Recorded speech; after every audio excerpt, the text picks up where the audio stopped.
Welcome to the Brigham Young University Family History Library webinar series. My name is Braden Knutson. I'll be your host for this webinar today. I'd like to welcome you to today and thank you for joining us. We have a couple of polls down at the bottom of the screen if you wouldn't mind entering those for us as we go through some of our announcements. Our next webinar will be on Friday, February 3rd. That's tomorrow at 4 p.m. Mountain Standard Time, and that will be taught by James Tanner again, so he'll be back again tomorrow, and we hope you can join us then as well. Roots Tech 2017 is coming up next weekend, February 8th through the 11th. If you have not been able to register, we have a link on our BYU Family History Library main webpage where you can go and register for that if you're planning on attending. It'll be a lot of fun. You can come see us, say hi, and we'd love to meet you as well. Also, just a heads up, at the end of this month, on February 24th, we will be doing a family tree question and answer session with Catherine Grant. And we ask that you can submit questions ahead of time if possible. And there's a link on the February schedule that links to the question survey for that. So today we'll be pleased to hear from James Tanner, who will be giving a presentation titled Finding Your English Ancestors in Australia. James Tanner has a bachelor's degree in Spanish and a master's degree in linguistics from the University of Utah. He received a Juris Doctor degree in law at Arizona State University. He served for 2 years as an intelligence analyst for the U.S. Army and 39 years as an Arizona trial attorney. He has previously owned a retail computer business and an Apple Macintosh software company. James has over 35 years' experience in genealogical research and is an avid blogger of Genealogy Star blog and Rejoice and Be Exceeding Glad. He served for 10 years as a missionary at the Mesa, Arizona Family Search Library and is currently serving at the BYU Family History Library. He has presented at expos and conferences around the U.S. and Canada. James has 7 children and 33 grandchildren. Okay, so we'll turn that over to James now, and as he's getting his screen loaded, we'll remind you there is a comments box and a questions box on the right-hand side, and we'll make sure that all of the questions are answered by the end of the presentation. Howdy, this is James Tanner. We're here for another webinar in the BYU Family History Library webinar series, and we remind everyone that these webinars are recorded and uploaded to our BYU Family History Library YouTube channel. And we'd ask you to subscribe to the channel. It helps you to find out when we have new videos coming out, which we do quite regularly, as a matter of fact. Today we're going to be talking about finding your English ancestors in Australia. And usually when I bring up this topic about Australian records or Australian, people who live in Australia and all that, the first reaction I get here from the vast majority of people in the United States is, well, I don't have any Australian relatives. And my answer to that is usually, well, let me think. Where did all the Australians come from? And they say, well, mostly England and the British Isles and Europe. And I said, yeah, and where did all your ancestors come from? And they say, from the British Isles and Europe. And I say, well, guess what? You probably have cousins and lots of people related to you that live in Australia. And that's kind of a little bit of a revelation to most people. But in my case, I have a personal interest because I have 3 of my family lines that came through Australia. Obviously, they started out in England, or in this case, not obviously, but they did start out in England. But this is clear back in the 1850s, and they arrived in Australia in that time period. So their descendants, of which there are probably a very large number, are my cousins, and I'm sure they all think that they are Australian. So I do have a lot of Australian cousins. Okay, so let's kind of get a little bit of an idea here about what's going on, and how do I turn? Which one? Do that? What do I do now to change? Give me a break. How do I change channels here? There we go. So the first thing we want to do is get some history. Australia's a pretty big place, sometimes considered to be one of the continents, and it's a country continent, so there's one big country in that whole continent. And the first thing we need to understand is that between 1606 and 1770, there were more than 50 European ships that made landfall in Australia. And at that time, it was inhabited solely by the indigenous people. And the Aboriginal Australians, the ones that were there all along, are believed to have arrived on the Australian mainland by sea from other places in Southeast Asia somewhere around 40 to 70,000 years ago. And there's a lot of speculation. Apparently, there may have been a land bridge at that time. The Australian continent may have been connected to the mainland of Southeast Asia. Or there's also some theories about floating across the ocean and all sorts of things. But basically, the people there have been there for an extremely long period of time. So we have the first European landing in Australia. Now, why is this important? From a genealogical standpoint, this is one of those dates that you need to remember. If you were thinking about the United States, you'd want to think about 1605 or 1620 or 1492 or very basic dates. And why are those dates important? It's because there simply were no records, written records, available before those particular time periods, before that time date. In the United States, in what we call the United States today, in North America and South America, and in Australia. So we need to know when the first records began to be generated, and primarily generated by Europeans landing in Australia. So the person who is attributed with this first landing was a Dutch navigator, William Jean Zumbali, in the ship, I'm not even going to try that one, the Difkin, in the Gulf of Carpentaria. And this is the person who's attributed with being the, whatever you want to call it, discoverer or first person to actually get to Australia. But from the standpoint of the European records that have been generated, one important date is 22 August 1770, when Captain James Cook claimed the east coast of Australia for Great Britain just before he sailed off to get killed by other South Sea Islanders.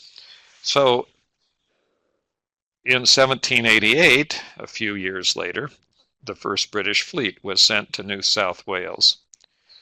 Now, the importance of this particular date is that this is the date from which the settlers in Australia begin to be reckoned. So there are people now who are descendants of the people who first settled in New South Wales. And reminding you of the fact that these were British subjects who came to Australia. And if some of your ancestors that you're doing research on in England all of a sudden disappear from England and you can't find them anymore, and they don't seem to be there in England, you might consider the fact that they left to go to one of the colonies, and one of the probable colonies was to come to Australia. Of course, there was also Canada and the United States, or America, and back in those days. But this is actually, if you recall this, it's actually after the American Revolutionary War. So what we have here is only in close to the 1800s before the first big fleet came. And the settlement by convicts and others began that same year in 1788. Now, this is an interesting phenomena here, because if you are doing research, if you know a little bit about history, and particularly if you've been interested in finding out kind of world history, you may have run across the fact that a significant percentage of the Australian population are descendants of convicts who were arrested in Great Britain and put on ships, and they were called transported persons. They were convicted of crimes in England. Sometimes we dwell on the fact that they were convicted of petty crimes, what we would call things that were not very consequential, like stealing a loaf of bread or whatever. But no, these were a lot of these people were bona fide criminals. They were, usually burglars or thieves or cutthroats or whatever.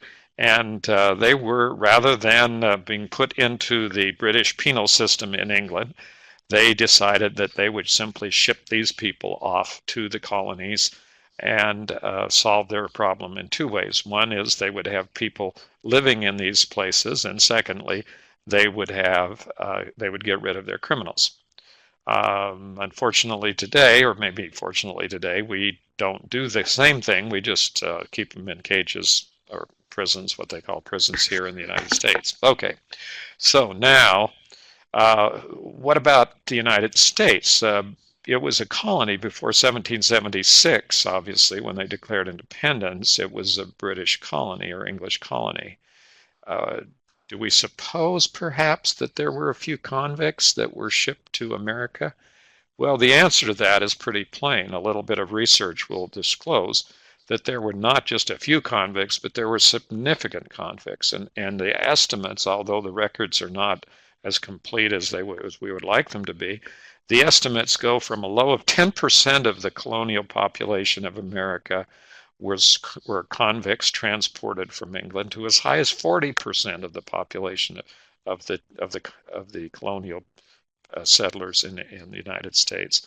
So clearly there's some rearrangement of our understanding of how things worked in the world when we begin to realize that we can't really start faulting or looking down on, if we think that's appropriate, which I don't, any of the people who were descendants from these convicts in England, because of course our ancestors were not convicts here in the United States, and the answer is very likely that they were.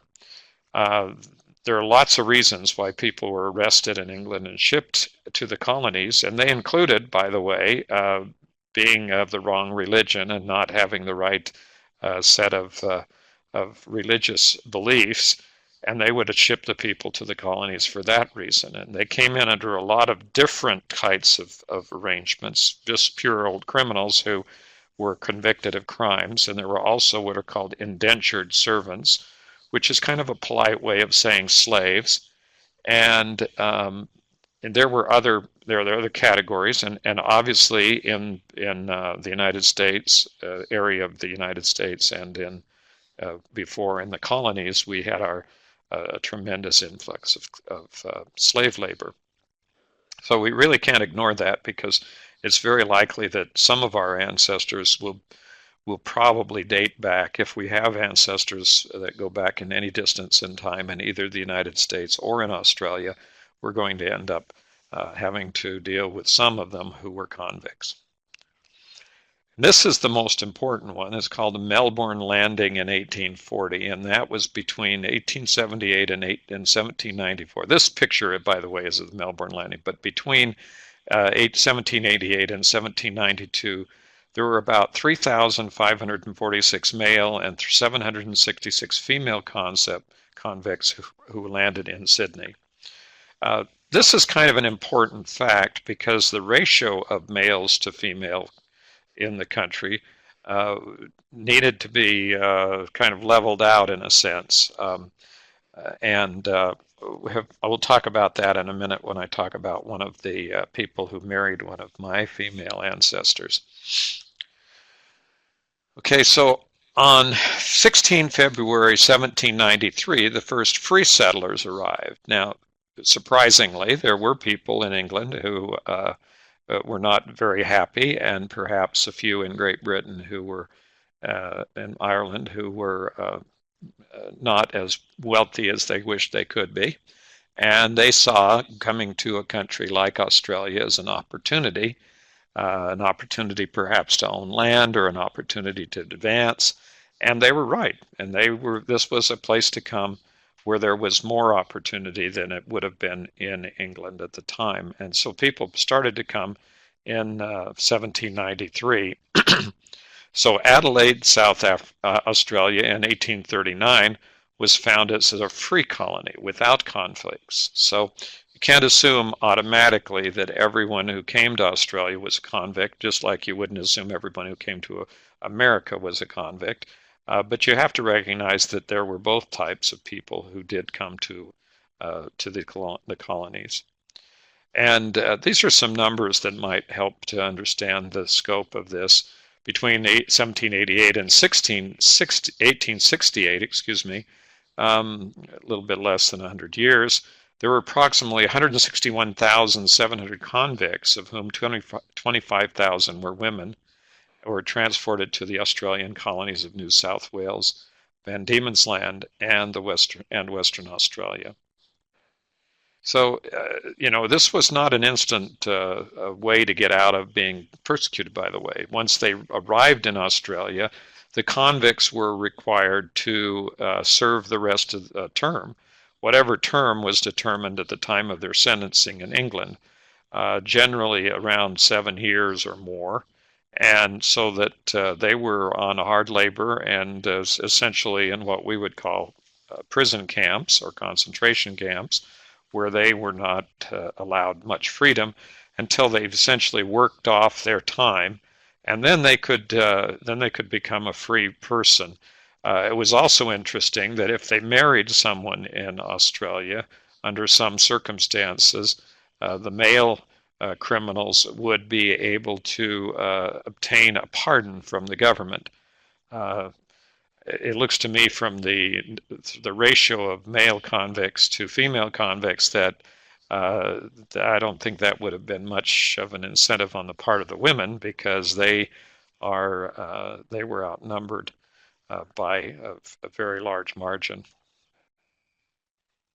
So first of all, now that we're genealogists and we're interested in this whole situation that's occurred over there in Australia, we're going to look for convict records. And this is an interesting thing, that there is a Convicts Records website in Australia.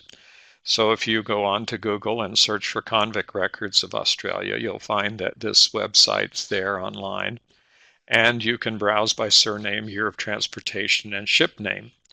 Now, when I started this process, I had one of my relatives, one of the daughters of one of my direct line, and the sister to one of my direct line ancestors, married a man in Australia, and the story was that he was a convict. So I was interested in finding out whether or not there were any records, and I used his name and looked his name up in this Convict Records site, which is www.convictrecords.com.au.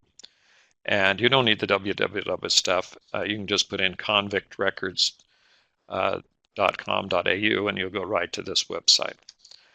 So I looked him up. And this man's name was Edward Rodwell. And just to kind of give you a little preview of coming attractions, because of that provision in the law that I mentioned, that if they got married, if the convict got married, that they had not a free ride, but they did have a pathway by which they could become pardoned of their crime. And so Edward Rodwell had a kind of a double reason to begin to try to get married. Well, he married one of my direct line ancestors' sisters. And then shortly after he married the sister, he ran off and went back to England with the other sister. So ran off with another sister from the same family, and they ended up back in England.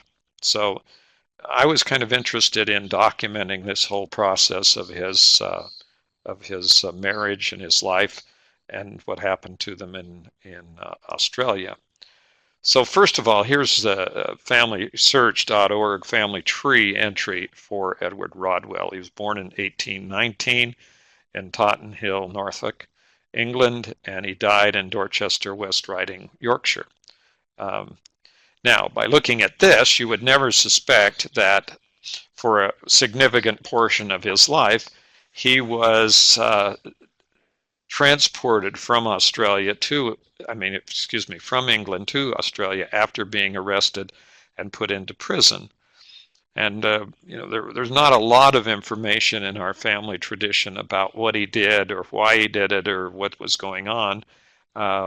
We just got into the less legal parts of the issue and heard about the running off with the sister. Okay, so this is how I'm related to that person. My father, grandfather, great-grandfather, great-great-grandfather, my grandfather, my great-grandmother, and my great-great-grandfather's sister was married to this Edward Rodwell.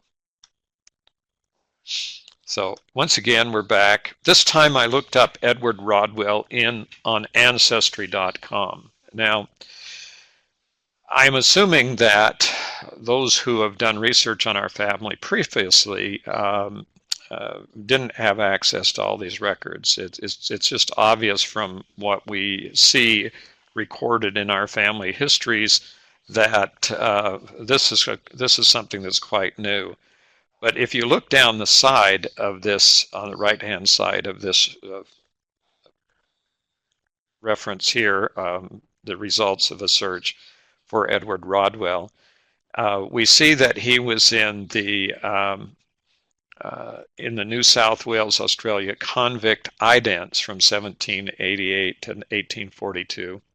And then down the side, there were a whole number of different suggested records that could go along with and explain what happened to this Edward Rodwell person before and during and after he left Australia. And kind of fortunately, the Rodwell name is not extremely common, and even though Edward was quite a common name, it was relatively simple to determine which of these records applied to my Edward Rodwell person. And so this is actually clicking on that suggested records thing on the side, and you'll see there's a very long list of suggested records. I was very, very surprised at the detail and the amount of information that I was able to determine about this particular person. And quite frankly, I was very surprised to see how many different types of records there were in Ancestry that very quickly led me to his particular personal records. Okay, so first of all, these are the kinds of records that are there. I can't expect you to read what's on the screen because it's probably not very clear. But the New South Wales and Tasmania convict pardons and tickets to leave. Okay, so we're starting kind of at the end here. Edward Rodwell has gotten married, he's received his convict pardon, and he has a ticket to leave. He could if he wanted to, which he did, but he managed to marry the first wife and then get married to the second, to her sister, and then left.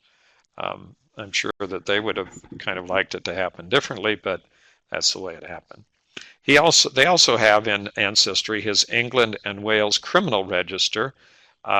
This was interesting because for the first time we found out what it was he did in England to get put into the transportation mode and being sent off to Australia. Then there was the New South Wales Convict Register of Conditional and Absolute Pardons. That's a different one about another record that shows that he was pardoned of his crime, primarily for the reason that he got married. And New South Wales, Australia.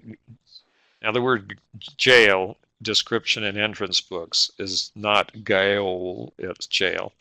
And entrance books, 1818 to 1930, he shows up, and the UK prison hulk registers and letter books. This is the people who were sitting in prison, so this is sort of the register showing that he was sitting in a prison. He was, by the way, convicted of housebreaking, which is a more polite way of saying burglary, and he was, this was why he was sentenced. You kind of wonder what the circumstances were, but considering the fact that he was, that he managed to marry one of my ancestors' sisters, and then jilt her and marry her sister, and then leave to go back to England, I wouldn't really put him into the high moral character standing of people in my background here. Now, one thing you need to understand about in England, if you get wrapped up in this convict deal, is that there was a thing called the South Australia Act, 1834, in South Australia. And what that did, it said that transportation of convicts was forbidden. In other words, here they were in Australia, they were all convicts, and all of a sudden they got really upset about more immigrants who were convicts. Can't understand that at all. I don't know where they got that idea. But anyway, it was true. They actually passed legislation in Australia saying, we don't want any more of your convicts from England, and tried to prevent England from dumping any more convicts into Australia. No, I'm sure there's nothing that we have anything going on today that has anything to do with this at all. But this is kind of interesting how these things have been going on for some time around the world. Now, the second part of that was that they passed an immigration fund in England, and it was for poor English immigrants. Emigrant, of course, is the word for someone who leaves the country. So a person who is leaving is called an emigrant, and a person who is coming in is called an immigrant. If that isn't confusing, I don't know what is. There is, but it turns out that my ancestors, for whatever, were not, except for Edward Rodwell, who I do not consider to be one of my ancestors, because technically I'm related to his children. Okay, well, okay, I don't know what my relationship is there, but anyway, England put together an immigration fund. Why? Oh, because they needed cheap labor in Australia, big country, to get the farming and everything. Okay, but here you've got to realize the politics of what was going on at this time. This is 1834. They just fought a war with the United States, and not too many years previously, and hadn't come out too well. And they were in trouble with France and Spain, who was still starting to fight revolutionary wars in Central and South America about that same time, in Mexico. And they were starting to have problems with France, which had problems of its own. And this is basically an effort to establish a solid British presence in the South Pacific.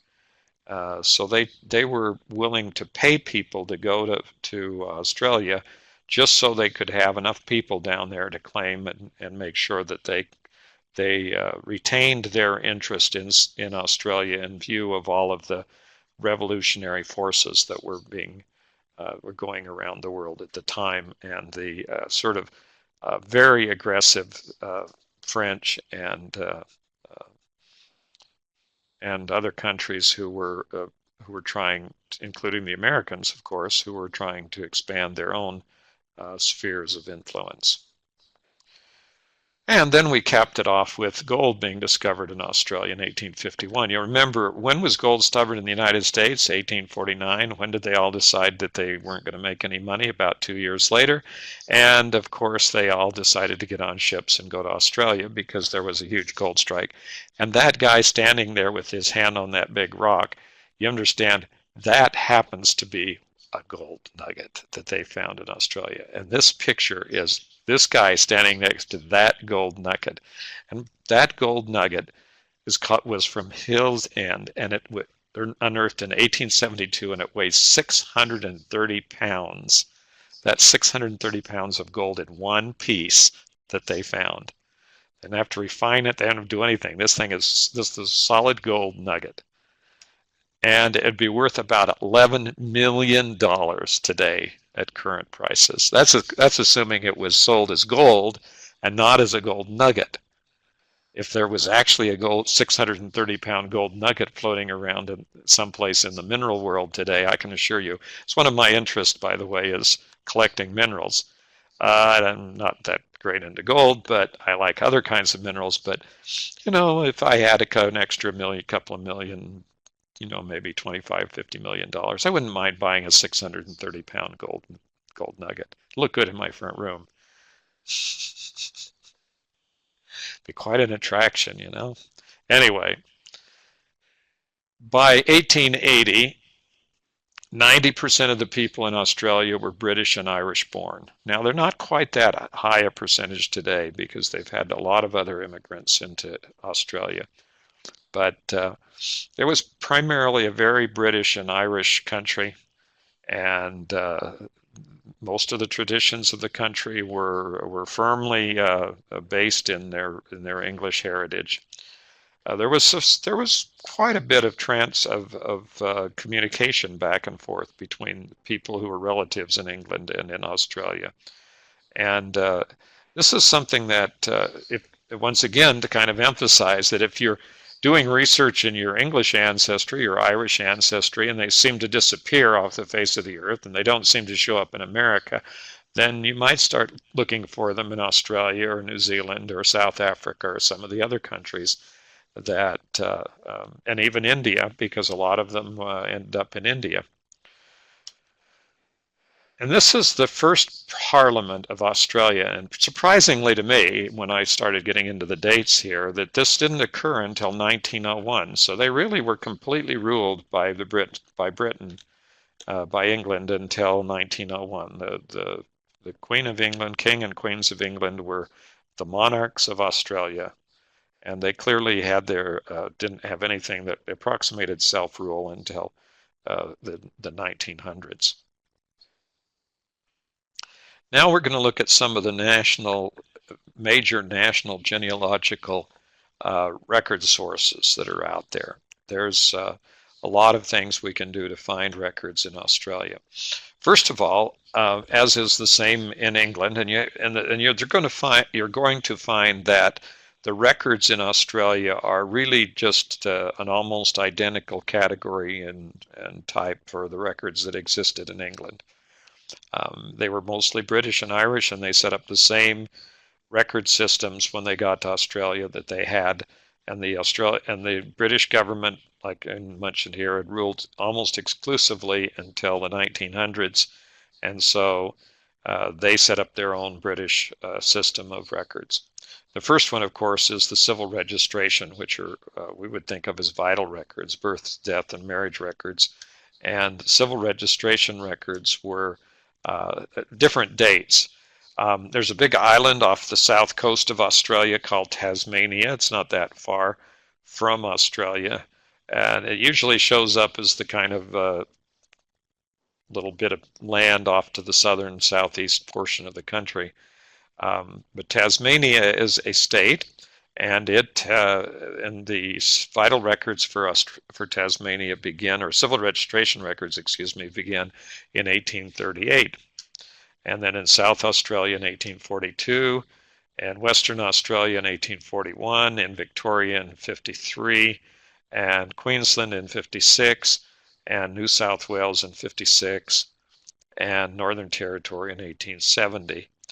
Now, interestingly enough, if you look at these dates for civil registrations, they're considerably earlier than any of the same dates in the United States, for example, at the same time period. I'm here in Utah, and it wasn't until the 1900s that there was a uniform requirement of civil registration for births, deaths, and marriages in the state of Utah. In Arizona, for example, the birth and death records weren't recorded until 1906, and they didn't become uniformly recorded in Arizona until the 1920s.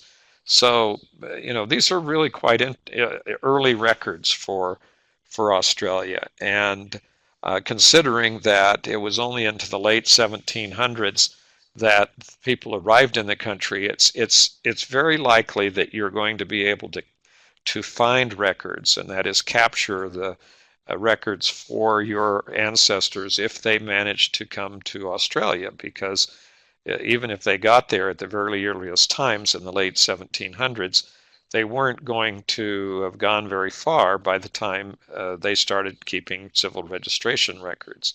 So It's kind of like looking in America and waiting for people to show up in the 1850 census, or in England waiting for them to show up in the 1841 census.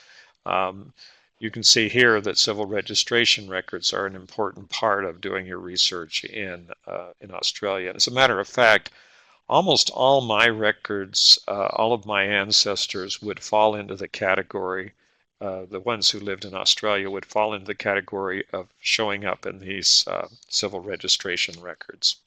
Oh, forgot the Capital Territory. That wasn't until 1930.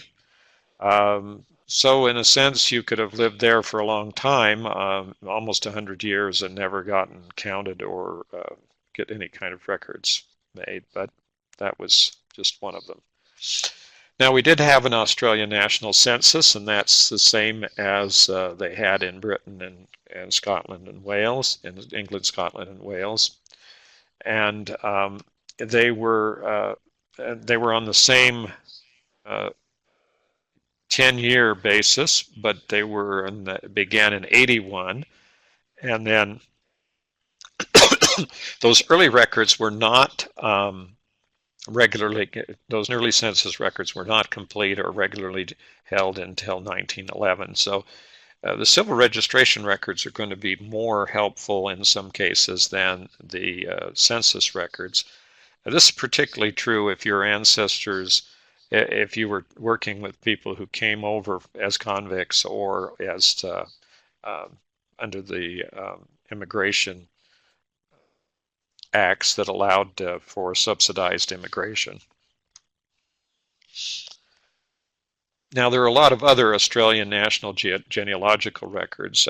It's always interesting from genealogy standpoint to keep studying and learning about records, because as I do that, I find that there's always more records. That's kind of been my mantra over the years, is saying, no matter what I think, I've always looked everywhere. That answer is almost impossible to happen, because there seems like there's always another set of whole different kinds of records. It's like all those records that I saw on Ancestry for that convict, Edward Rodwell.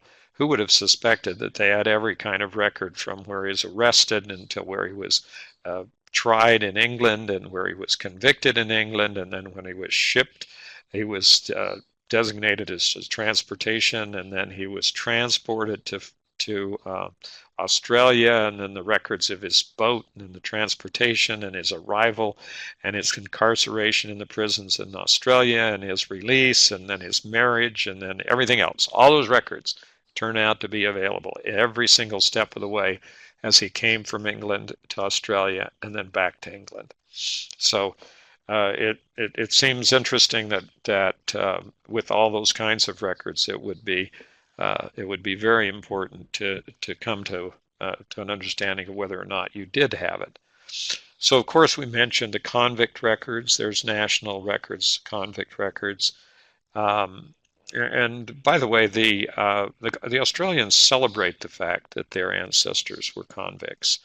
In the United States, a lot of people are overwhelmingly appalled at the idea that one of their beloved New England ancestors was actually a criminal and got shipped here on a convict boat. But that's it was, like I indicated, it was not that uncommon in the United States and America. So in Australia, though, they kind of have embraced that and worked through it, and they're not so upset about it. We have to remember also that we have all the other records, the church records.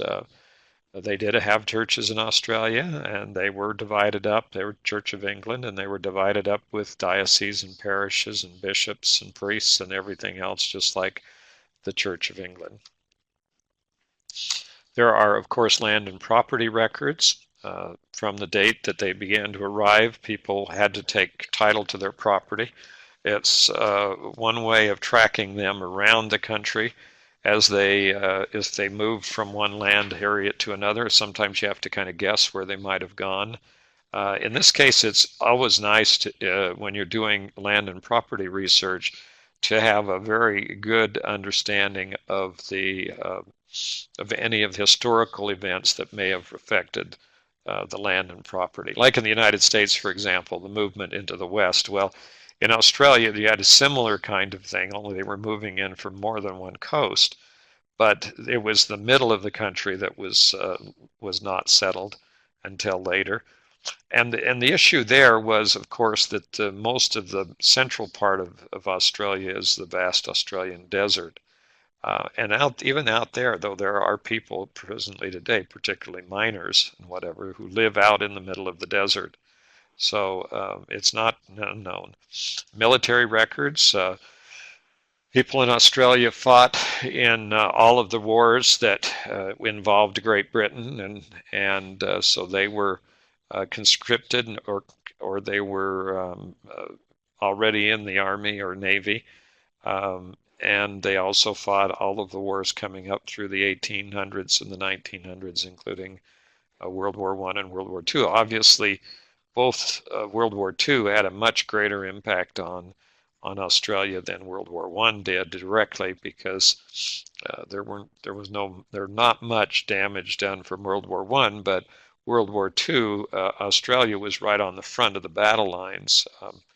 Most of those places where the famous sea battles were fought were in and around the coasts of Australia. So there are a lot of military records dating back to the very first expeditions who arrived in Australia. And as I have found, there are a lot of passenger lists, and those passenger lists are very specific, and I've been able to find when each of my families came from England and went to Australia, and discover the boats that they traveled on, and anyone else who was traveling with them, which sometimes solves some of the traditional mysteries that have been handed down in our families.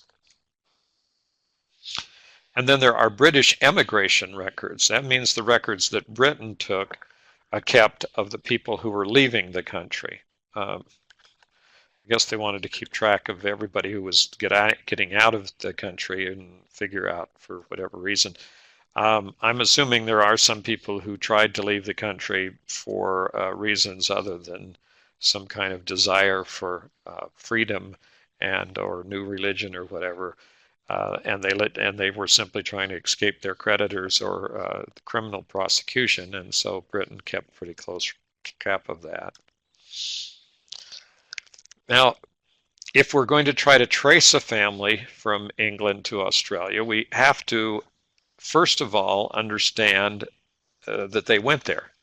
There has to be some reason why we would go out and look for records in Australia. Now, this family, the Parkinson family, was one of my direct line ancestral families, and we already had a family tradition that indicated that these people had been in Australia. One thing that they had not done, we had the tradition, we had no sources, we had no records supporting the facts of them coming from England to Australia. So now what we're going to do is we're going to look and see how we determine that. Now this was kind of a giveaway here, because James Parkinson was born in Ramsey, Huntingdonshire, England, and he died in Brookfield, New South Wales, Australia. So it's kind of pretty obvious here that he did leave England and ended up living in Australia. So his birth date was 22 October 1808. And Ramsey, and by 1826 he was deceased and christened in 1826, and then by 1870 he was deceased, dead, buried in Brookfield, New South Wales. So this alone will give us cause to begin to look at the records here. Now, what happened in this particular family is that they went to Australia, and during the time they were in Australia, two of the family members joined the Church of Jesus Christ of Latter-day Saints, or the Mormon Church, and decided to leave Australia for Utah. And those are my ancestors. Actually, both of them have turned out to be my ancestors, since Oh, it's a long story. But anyway, they were brother and sister who left, and they both married, and their descendants are both of their descendants are in my ancestral lines.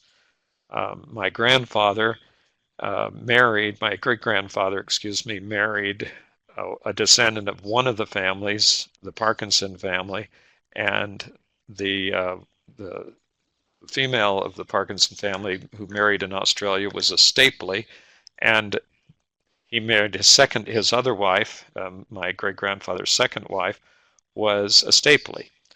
But the Stapleys and the Parkinsons were cousins, and so the children of my great-grandfather are also their own cousins. So between the two wives. So they were not only stepbrother and sisters, they were cousins.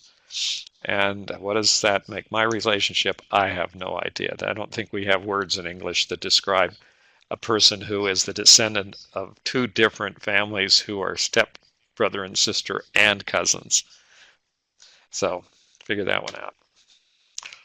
Okay, so how are we going to find the records? You know, it's a long way from England over to Australia, and they would have liked to have done this path, I'm sure, but they were required to go clear down around the coast of Africa and sail around the Cape of Good Hope and make it to Australia, or go the other way around the world and go down around the south tip of South America. So, I mean, there weren't really too many good choices until they built the Suez Canal, in which case they could go through the Mediterranean, travel through the Suez Canal, out the Red Sea, and across the Indian Ocean to Australia. So let's look at an immigrant ancestor. In this case, this is a list of a christening record. So we're going to look at James Parkinson. This is a record from the parish of Ramsey, County of Huntington, and the parish record of James Parkinson's baptism. And it also, by the way, records his actual birth date, which is mildly unusual. It's not unheard of. It's certainly not very common that you will get a birth date in English parish registers along with the christening date. And what it does, it reads, it says, James, son of Charles and Hephzibah Parkinson, born October 22nd, 1808, baptized or christened on the 16th of June of 1826. Abode is listed as the parish of Farset. Dad, or Charles' profession, is listed as laborer, and it's interesting to note, even though the family lived in the nearby parish of Farset, James was christened in Ramsey, and at the time of his christenings, he was 17 years of age, almost 18. Okay, so this was not an infant baptism. This was, who knows, an adult convert who converted to the Church of England. Well, let me just kind of give you an alternative explanation of this may have happened. We suspect that this particular family, by some things we've been finding and doing research on, is that these people were what were called nonconformists. They were people who did not belong to the Church of England. They'd left the Church of England back in the 1700s. And for many, many years, they and their ancestors were in another religion, which we have yet to determine, by the way. And then they basically decided, and we can assume, to become members of the Church of England for some very practical reasons, and perhaps those practical reasons included being included in a way of sending these people to Australia. So they might have said, yeah, we can pay your way to Australia, but you've got to join the Church of England and quit being a nonconformist.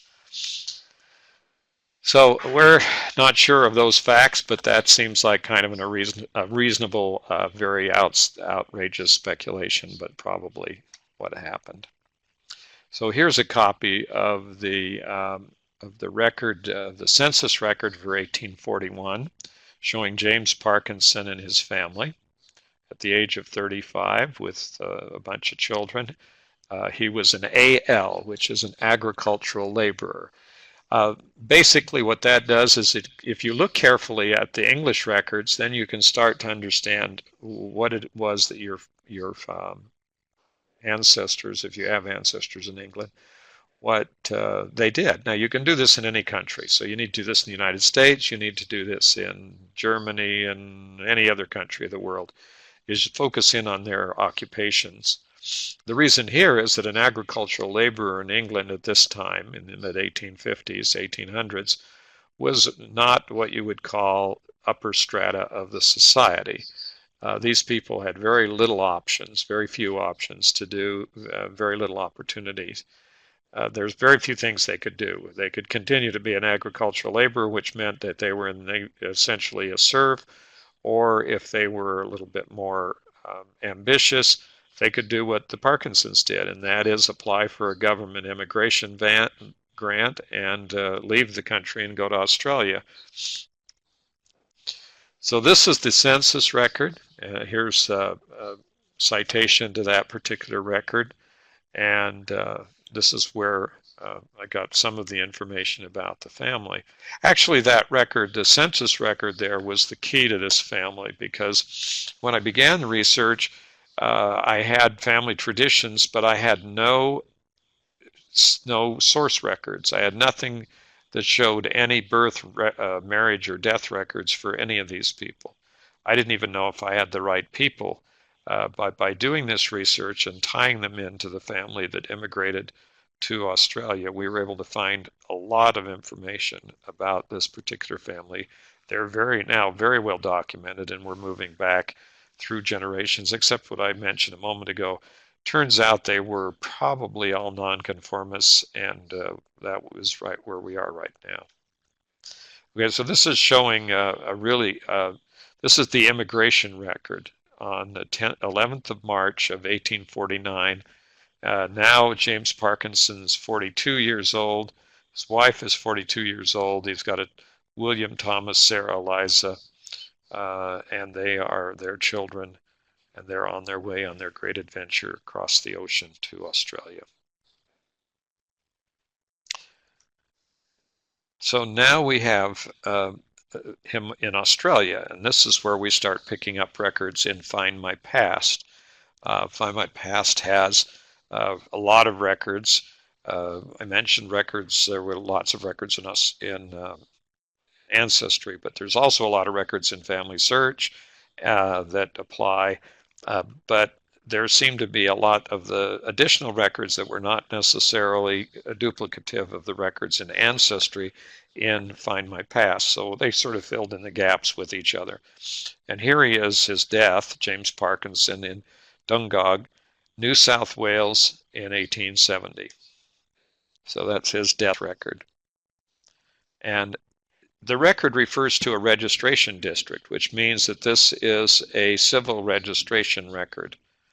And that would be, it may be possible to find the original record instead of relying on this extracted record from Find My Past. So now once you have that one piece of information, that's Dungog, New South Wales, then you're able to start picking up more records. First of all, I had them located in Huntingdonshire, and with the children being baptized, christened in Ramsey.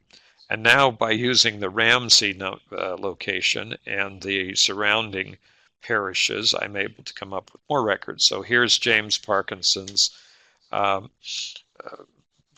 marriage record, excuse me, and down the side there on from Ancestry we have a whole bunch of additional records suggested, including the death index, the Australian death index, the New South Wales Australia assisted immigrant passenger list, the 1861 English census, which of course is not him because he's now in Australia, another one in 1841, which may be him because he was in England, and the New South Wales Australia Registers of Coroner Inquest, which is the court's investigation of the cause of death in Australia and in England. We don't have this kind of formal action any longer in the United States.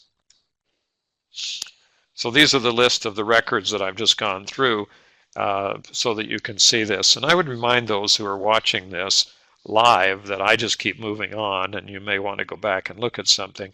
In this case, if you need to come back and see a specific record, then you can look at the recorded version that will be up on the BYU Family History Library YouTube channel, which can be paused and reversed and rolled back and whatever. So it makes it easier to find out and look at any specific information that you might want to gain from these webinars. Okay, so the important thing here in looking at these records is to focus on the location and the time frame. So we're going to focus on the time frame that they were in England, and we'll be able to find the English records. And then once we have a clue or something that indicates a record that may correspond to the family in Australia, then we can track and make sure that we have found the right family and that they actually did live in Australia. So they left England in 1849. They will not be in the 1851 England and Wales census. So no matter how many James Parkinsons you find in English in 1851, they are not the right family. So he is no longer in England and Wales by the 1851 census. Okay, here's some additional resources. This is the National Library of Australia, Australian birth, death, and marriage records. And these are places where you can go to get the records. England and Australia kind of follow suit, are a little bit more inclined to charge for copies of the records than some other places. And so you may find that there are records that you need to be paying for. But by and large, there are a lot of records that have been digitized and are available online. So you may not have to. There are some free records. Okay, so here's some additional resource. Be sure and look in FamilySearch.org and also in Ancestry.com and in Find My Past. These are the three big websites, and I would suggest these are the ones that are most likely to have records about Australia. There's also a program called Australian Cemeteries. It's sort of like Find a Grave for Australian cemeteries. So this is a good place to go to get additional information. Of course, Find a Grave and Billion Graves both have some of the Australian cemetery records, but here's the main Australian website. That's australiancemeteries.com.au. Now, Trove is a very unique website. This particular website is the National Library of Australia's website called Trove. And if we had something like this, it would have even more records, but the phenomenal number of records that this website has online and searchable is 524 million. That number keeps going up, by the way.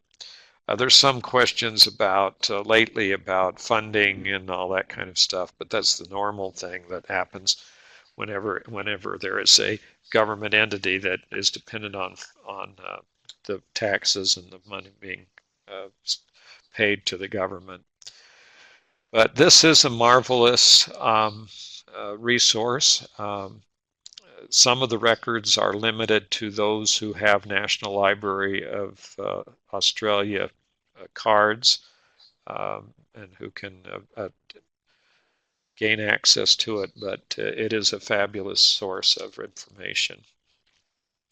There's the Australian War Memorial. If it turned out that any of your ancestors may have fought in any of the wars, First World War particularly, then you will want to do the searching on the military and memorial websites in Australia.